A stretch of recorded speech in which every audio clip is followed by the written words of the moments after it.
Islington's queer history, wider Islington LGBTQIA plus history project video 16.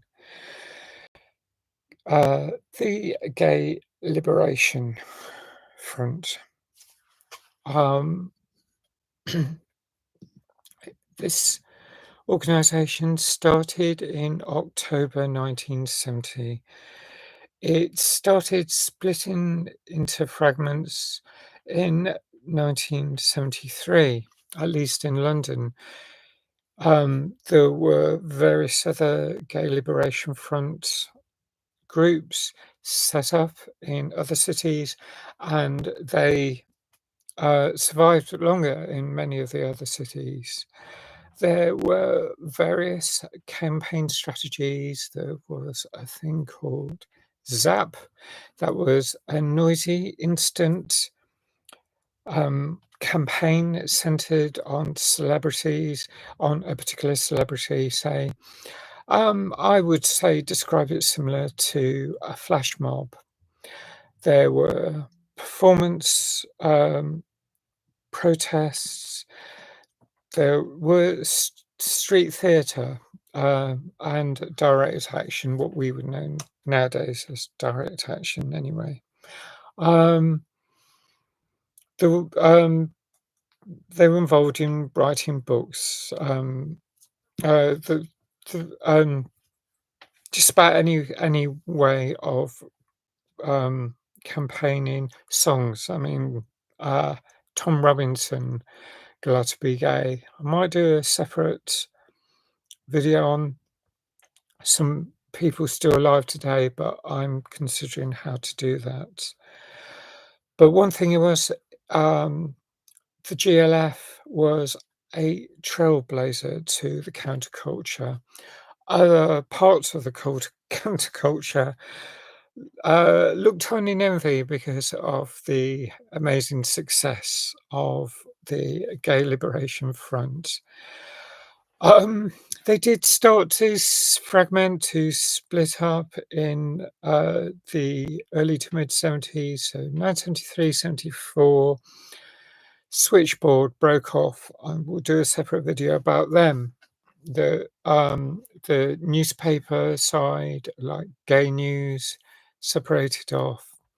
Icebreakers, the social angle, and the groups who eventually, the lobbying tactics, in a way, they morphed, they formed into groups that turned into, well, after AIDS, 1989, or as AIDS was very much proliferating, Stonewall, which I've mentioned in one video already. There were also groups like the Sisters of Perpetual Indulgence, originally formed in San Francisco, but they also had a presence in Clerkenwell, in Islington. There's this thing called pluralism. Hardly say it, and I'm not sure how to describe it at the moment. But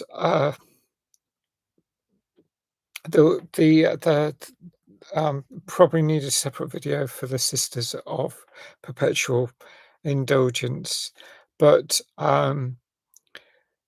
for instance, Derek Jarman, who has a green plaque in Liverpool Road, he's a filmmaker. He was a filmmaker, and in he featured in the Sisters of. He became a saint, a none of the above, which is a great pun, I think. It's really, I just realised that when I read it. I'd written it down earlier, and I thought, "What? None of the above." But yeah, none of the above. Get it? Um,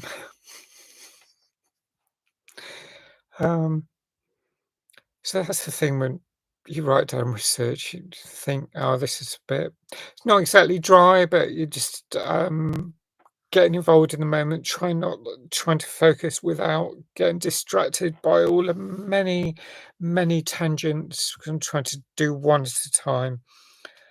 Um, and it becomes difficult, and with focus, I think I can focus moderately well, but, and then I miss out on things like the jokes made. Now, some of the material is going to be is available at the Hall Carpenter Archives in LSE. That's something I'd like to check out.